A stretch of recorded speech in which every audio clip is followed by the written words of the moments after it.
Question of the day. For real, what is your favorite nature game? And yes, while we know it's so clover, the actual number one answer this time may have changed for me on my list. Because today we're talking about a game called Pergola.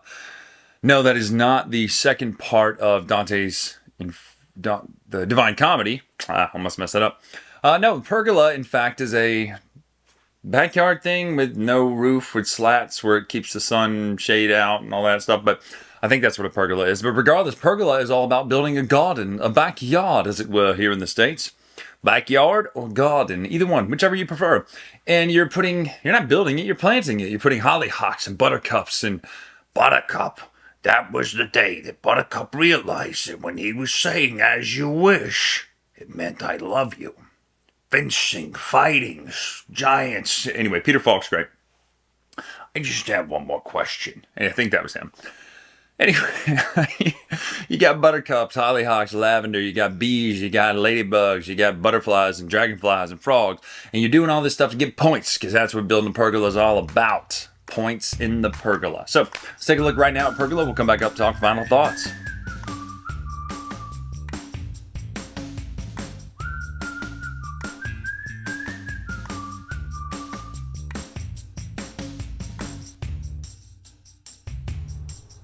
All right, this is Pergola. Now, the way Pergola changes for player count is which of these shovels are going to be out here. There are extra shovels that will go out for larger player counts, and the shovels are two purposes.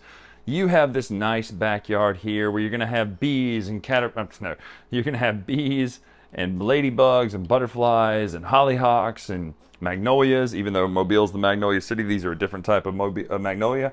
You've got lavender out here. You've got buttercups, dragonflies, and as he says in Forrest Gump, that's about it. But you're going to be doing this with action. So the way this works, the way you build in your pergola, your backyard here, your garden as it were, you're going to take a shovel. And when you take a shovel, you're going to take the components on the shovel. So this would give us a buttercup that's blue and a lavender. You'll take those and you'll just put them into your area. Now, notice there's no strict placement. You can just put this to make your garden look beautiful. The only thing is though that buttercups do go over here hanging off this vine, which is gorgeous, right? Your buttercups go here, everything else goes here for the most part, with the exception of bees, and your water droplet action will happen over there. Now let's talk about the different actions, because once you take a shovel, the rest will slide down and you'll fill in. The four actions that will happen then are you can move two different insects. And the reason you do that, I'll explain in a minute. You can take a bird, which the bird is actually a leaf because the bird's holding a leaf and drops a leaf into your backyard. So you take a leaf here. This one will give you a ladybug and let you move one insect. This one just gives you a ladybug. At the end of the game, you're going to score points per different color leaf too. And they'll just sit here on your birdhouse. The next action is the water droplet. Your water droplets start up here in the garden and you move them down one space at a time onto the new droplets, getting the bonus next to it. So this one would give you a butterfly, a bee, ladybug. And that's essentially all you're going to get here. Once you get to the very bottom though, you can choose one of these in-game bonuses, which is 2 points per filled honey pot. We'll talk about that in a minute. A point per 3 bugs, and a point per dragonfly. Dragonflies are already, the small ones, worth 1 point, medium are worth 3 points, and the large ones are worth 5 points. We'll talk about how to get those in a minute. So that's what the water drop action does. Over here's the frog jump. Now currently, your frog starts off of the lily pad in the middle. But when you jump up here the first time, you'll choose one of the lily pads and you will take the insect on it. So this would be a bee, a ladybug, a butterfly. If at any point you have 4 of the type of flower needed to take these bonuses, you'll go onto that space, has to be an adjacent jump, and take that. So we have 4 hollyhocks. This dragonfly flags around in our garden, gives us 5 points at the end. If you're the second person, it's worth 3 points. And that's what those are for the frog jump. Now, there are certain things like lanterns as well. Lanterns are just buffs that you get to spend to use for other actions. Okay? So this one will let you have an insect for free. There are ones that let you take one of the 4 actions for free, or double the frog jump and double the water. All right, go over there, okay? Because I can't. You can put your hand right here and just wave. That's Ella. She wanted to say hey. All right, now scram. Now, when you get bees, bees will go on to buttercups. There are 2 placements for them. When you get butterflies, they'll go on to hollyhocks, which are right here. And when you get ladybugs, they will go on to the magnolias down at the bottom. They score very differently, so the moving of the insects is important. One other thing of note is when you take a lavender, you'll get 1, they're worth 2 points per stalk. When you get 2, you get to immediately choose a bonus. Do you want to have just a 1-point dragonfly, or you can have a lavender spot for 3 bees, and when you fill this lavender slot, it's worth 8 points at the end of the game. However, in order to turn these honey pots over, you have to have a certain amount of bees in your beery. What's that called again? I can't remember. For the first 4 bees you get, you'll flip 1 honey pot over. I like that it's actually called honey pots because for years we called the resources inside for food honey pots. So it's just a nice callback, unintentionally, not planned. Once you have 7, you'll flip another, and then 9, you'll flip another. The way the bees work is once they fill a flower, they will score. Now let's actually just go through the scoring because that's really the rest of the game. All you're doing in the game is taking a shovel, the resources on it, and the action associated with it, and maybe spending a lantern to take another little action. So let's go through the scoring. First and foremost are hollyhocks. Hollyhocks are worth more for the amount you have. So if you have all 3 colors, it's worth 6 points total, not each. 3 points total for 2 of them, 1 point for 1 of them. So if you have, and they stack, 3 rows of 3 different ones, you have 18 points. Then the butterflies. Butterflies go on hollyhocks. The lower the butterfly is, as in, let's just say we had this going here. So our red hollyhocks will stack like this. A butterfly here is worth 1 point, but a butterfly here is worth 2 points. And then so on based on the scoring here. Magnolias work in the fact that the higher they go, the more they score. However, magnolias, whereas hollyhocks can go anywhere, have to have a sprout to go on top of. So these doubles are handy because it starts your bottom row off with more slots. It doesn't really matter for scoring the magnolias, but it does matter for scoring the ladybugs. So the magnolias, the higher you go, the more points they're worth. However, ladybugs are worth as many ladybugs are in a row, up to 3 here. So 1 for 1, 2 for 2, 3 for 3. So if we have 1 here, because we can only hold 1, it'll be worth 1 point. If we fill both of these, those would be worth 2 points each, which makes this whole area, if full of ladybugs, 5 points, and so on. The way the buttercups work is for each pair, now this doesn't involve bees, but each pair of pink and blue buttercups here is worth 3 points total.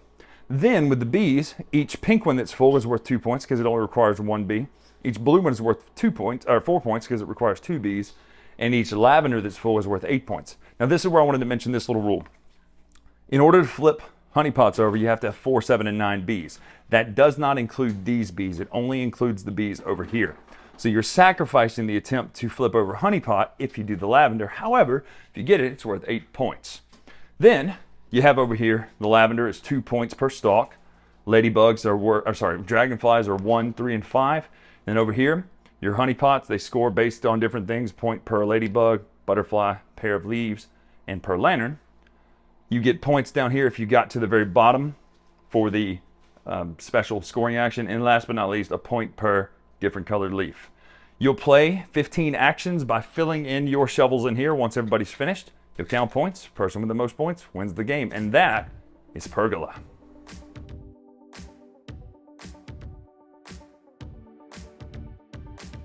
All right, so as you know, I do a rubric system here on the Dice Tower where I give 7 categories, give scores for each category, give you the average score for each. However, I'm just going to shoot to the end of this one. I'm going to tell you what the categories are. We've got art direction, you've got art, you've got mechanics, you've got concept, you've got gameplay, and you've got the rule book. I believe that's 7. If I didn't say 7, whatever, I'll cover it. But first and foremost, the concept. Love this concept. This is 10 out of 10. I love simplicity when it comes to board game themes. Somebody said, hey, what about building a backyard nice garden, right? It's great. Like, I love that kind of stuff. That's why Planted's so good. It's just a simple theme, right? You're not like, well, let's go kill a dragon on the mountain while collecting resources. No, it's like, hey, why don't you go to Lowe's and make the garden look better? Yes, that sounds great. So 10 out of 10. Love this theme. Love this concept. So peaceful. So pretty.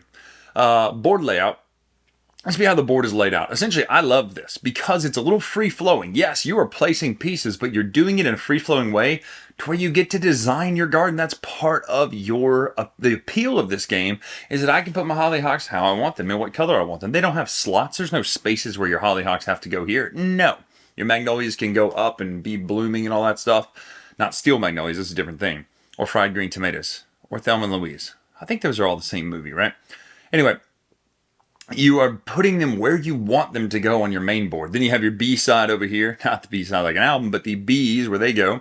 And over here you got the water droplets. And to me that's brilliant because the only thing that has a very specific place, there's two things. One would be the water droplets have to go down the trail. And the B's, you only get points for the honey pots if the B's are on that side, not in the lavender. Also, I love that it's honey pots because we've called the food resources inside honey pots for years. I think I mentioned in the video. So that's just great. Board layout, 10 out of 10 for me. The art direction, as far as like how things go, symbols make sense. Everything's perfect. You get this, you get that. The only thing you may have to look up once is the lanterns. And after that, you're good. You get it. You got it. You're going to take a resource, right? You're going to take the things that it tells you, not even a resource. You're going to take a plant, you're going to take a bug or whatever, and you're going to put it in your garden. Then you're going to take one of the 4 actions. That seems too simple, but it's not. So also like, just a 10, right? It's such a well thought out game. Then we go into art. Art's a 10 as well. Just beautiful, wonderful, absolutely fantastic art. I think it is one of the best looking games, even though there's not a lot of art. What you have looks great, and having the components in that tray and everything just is so nice. And then being able to quickly get them, put them on your board. The bugs are nice little wooden components with the screen print. It just looks so good. After that, we've got the mechanics of the game. You guessed it, 10 out of 10. I ridiculously love how easy this is. You take what you get, you place them, and you're trying to build the points off the scoring rubric on the bottom. And it shows you how everything scores. Plants will score one way, whereas you may want to do one thing to make the plants score higher, but then again, the bug that goes with the plants, you may want to kind of adjust to where they either work together, or you go to heck with ladybugs, I'm going all the way up with magnolias. It's just little things like that. There's so many little choices you can make. The only thing I would ding it for, and it's not really a ding, is that sometimes you will get stuck 2 or 3 turns in a row going, well, crud, I don't need any of that, but I really need to take this action so I can at least get part of what I really need. And that's kind of the only tricky part, is being able to get what you need at certain times, but it's not a big deal. Last but not least, a rule book, I think, whatever. There's 7 categories. I'm just going to tell you right now, game's a 10 out of 10. I freaking love this game. It is amazing. And I would not have thought this was it. This goes up in my maybe top 10 games of all time. I love this game. I think it's beautiful. I think it's fun. It's peaceful. Just a fantastic game. If you haven't played Pergola yet, I don't think I've ever given out of 10 here, just because I used to grade things a little, be like, oh, I can't give it 10. That's perfect. Well, yeah, I mean, if this game is a 10, I love it. I love Pergola. It is just chef's kiss. Fantastic game that will stay on our table for years to come if the cat doesn't knock it off and lose the honey pots all over the ground like has happened every time the game's on the table. But Pergola, absolutely, you will see this in my top 10 games of the year list, probably pretty high. I haven't played anything else that's going to knock it out of that, but I'm just telling you, Pergola, wow, it's good. Such a good game. So I'm Brian Drake here on the Dice Tower. Make sure to follow us on Instagram, etc. at Dice Tower Brian. Make sure to get your merch at DicetowerStore.com or pick it up live at East, coming up in just a couple weeks now. Come by the booth, come say hello. I'd love to meet everybody, do some magic tricks perhaps, and also sling some great Dice Tower merch, including the new 2025 hats with the brand new Arcane logo. It looks so good. So come check that out. I'm Brian Drake. I'll see you next time.